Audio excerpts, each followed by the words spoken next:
most crimes in our city, serious crimes, are committed by male minorities 15 to 25.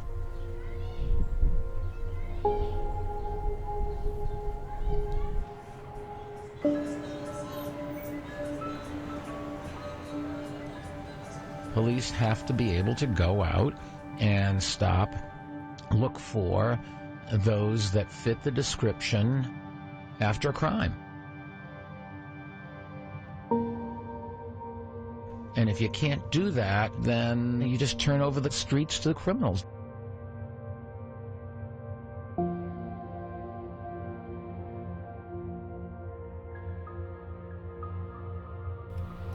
A cop on the beat doesn't have a lawyer next to him, doesn't have a computer to go back and look at case law. They've got to make a decision. And you have to give them some broad guidelines where they can, within that, use what's called intuition and judgment. And sometimes they're going to be right, sometimes they're going to be wrong.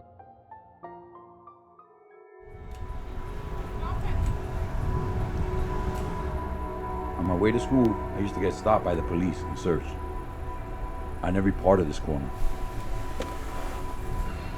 There, down this block. I mean, it was almost on a daily basis. They threw me up against the wall aggressively, went into my pockets, looked in my book bag. Back then, I hated the police for what they do, but I couldn't stop them. There was some heavy racism, and it was part of my life. I didn't know I had rights back then. I wish they would have known there was a difference between me, or the people I hung out with, and real criminals. In the beginning, it started out as a police officer would stop me, ask me a series of questions, search my pockets, and I would let them. Unaware this is not supposed to be happening, they're violating your civil rights. It's like total submissiveness to them, to make them feel as though I'm not putting up a fuss. But as I grew older and seeing that it's not just me, it's my friends, my family, hundreds of thousands of people who look like me, it became a lot more frightful to me. They just keep saying, oh, it's a disproportionate percentage of a particular ethnic group. That may be, but it's not a disproportionate percentage of those who witnesses and victims describe as committing the murder. In that case, I think we disproportionately stop whites too much and minorities too little. This is where my CEO said, go in there and go crazy. You can get all your activity in this part. Over here, you have your youth playing basketball. When I'm looking at them, I don't see suspicious behavior. I see 3 kids walking down the street. He looks like he's coming from work. These 2 here are probably playing basketball after school. In a situation like this, they want me to stop and frisk these guys. Right there, you see 2, 4, 5, 6. You see 6 blacks and Hispanics. They're the target. Most times, I just stay in the house, just in my room, listen to music, Facebook, texting, because that's becoming the norm for certain people. Especially in my situation, to go outside and be harassed and humiliated in the street, it's just not worth it. It's not worth whatever the activity is. So to stay indoors just seems safe. Are there times where I get up and I do take the risk, and it's just like, I'm gonna go outside because I can't live my life in this box forever. I go to work, and there's times I go biking with my friends, but it's always a low profile. As soon as there are cops around, it's just like, let's not talk loud. I think for myself and a lot of other people I know, it is a sense of hurt we feel by the police, and that's what creates the distrust. Is my money goes to your paycheck for you to pay me, for you to protect me, for you to make sure no harm comes to me, yet you are the very person inflicting this harm. I don't know exactly when poetry became a part of my day-to-day. It's kind of something I just picked up in my room. A way to vent about how I feel day-to-day. The nigga. The one that's in us all, too destitute yet prostituted for the culture. The nigga. Tokened out, afraid to shout, so we sit quiet, knowing nothing but violence and baggy jeans, though it seems he was let go, freed. We've been fooled by the schools who set our niggas free.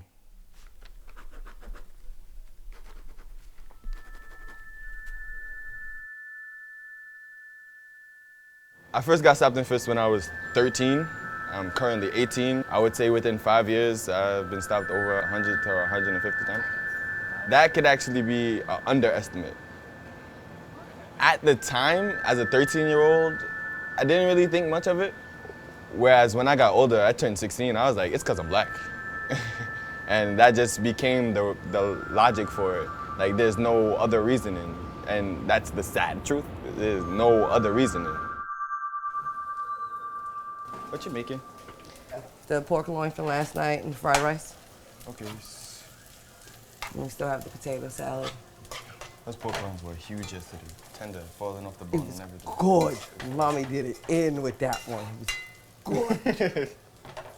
You were okay this weekend when you went out? You didn't get stopped?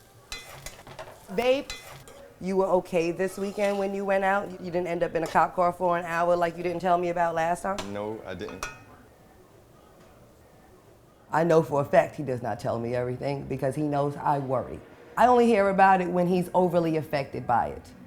If whatever it was, if it was more racist, like, you know, if he heard too many N-words, if he felt like he was treated outside of the normal, what you doing here, where you going, what you got. If it was outside of the regular stop and frisk, I think that he holds a little bit more. So when I see him, I can see that he's visibly upset.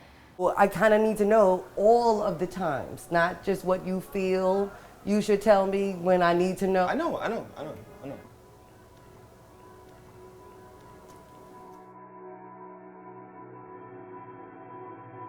He leaves my house, walks 10 feet to the corner store, and will get stopped in between 10 feet.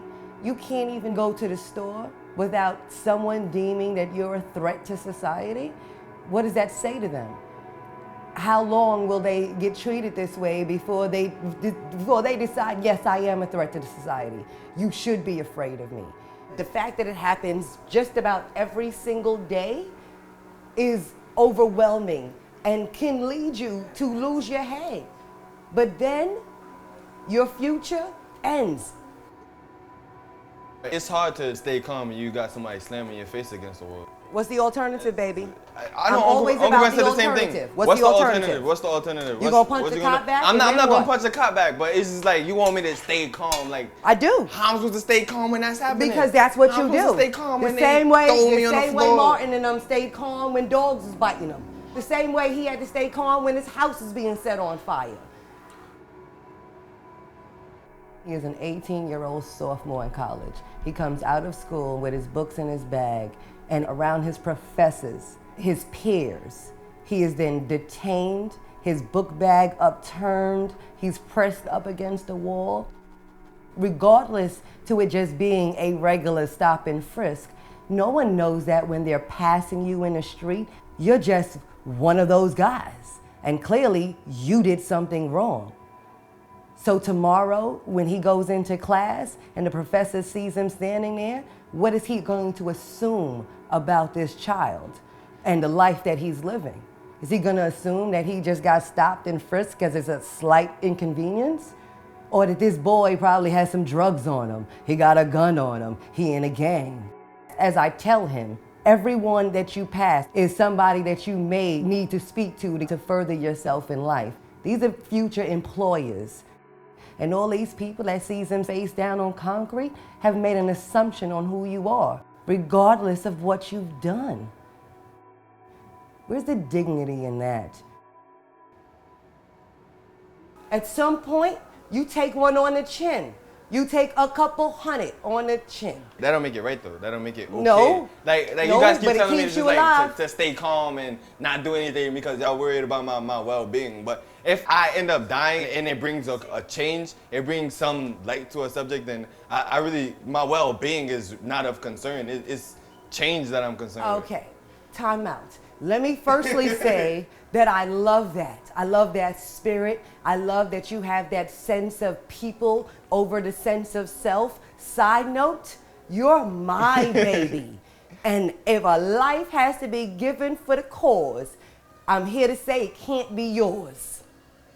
Not from my standpoint.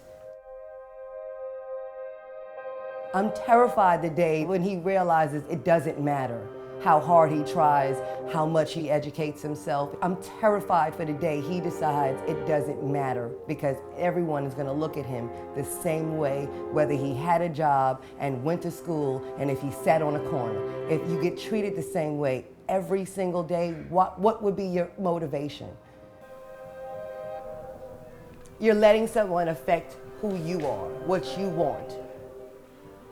No one has that power over you. Who you are as a person is who you need to be always, regardless to what they do. You can't let that change you at all, because the first time you do, they win, you lose. Self-preservation. That's what I need. The tactic is called Stop-and-Frisk, and today a judge dealt it a major blow, saying it could open the door to racism. We begin with a historic ruling in federal court that the stop-and-frisk tactics used by New York police officers are unconstitutional. The judge ordered New York City to change the policy, which allows an officer to search a person for a weapon even when there is no suspicion of a crime.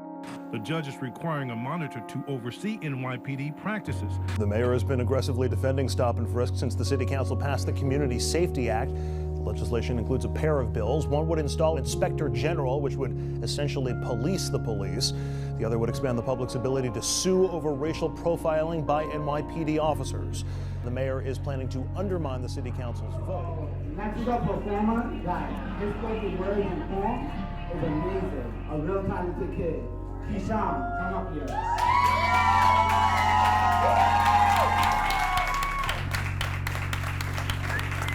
All right, the name of my piece is called The Sounds of the City. The sounds of the city, a pity to my ears, as the tears fall down from the eyes, taking its check on the face of the states that preach democracy. I'm always anxious when I speak. I heard a quote from my speech classes that public speaking is man's #1 fear.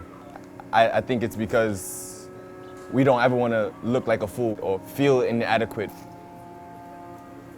But if you don't speak out, you risk losing who you are as a person. You risk losing your sense of being. You risk losing your peace of mind. Freedom. But only freed some, and those it did not rot in concrete boxes, boxing their way through a sentence. But see, they can't read. Ill education and miscommunication between the text vex those of the oppressed. So they scream in the night. Where I find optimism is that if they stop me without proper cause or without fair reasoning, if it's just because I'm a young black male in Brooklyn and that's the reason they stop me, then I have the right to bring them to court. Children cry while fathers die, till the city is empty. A pity, the sounds of the city.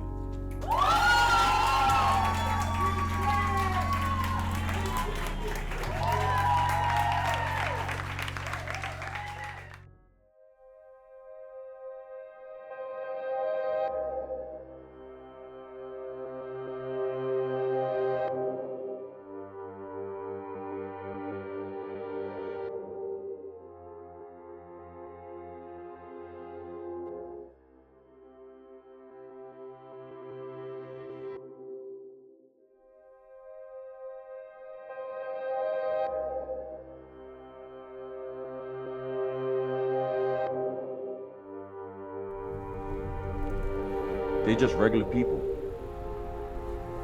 It troubles me because I joined the police department to help people. Instead, what we've been doing is building mistrust in communities and just hurting a lot of people.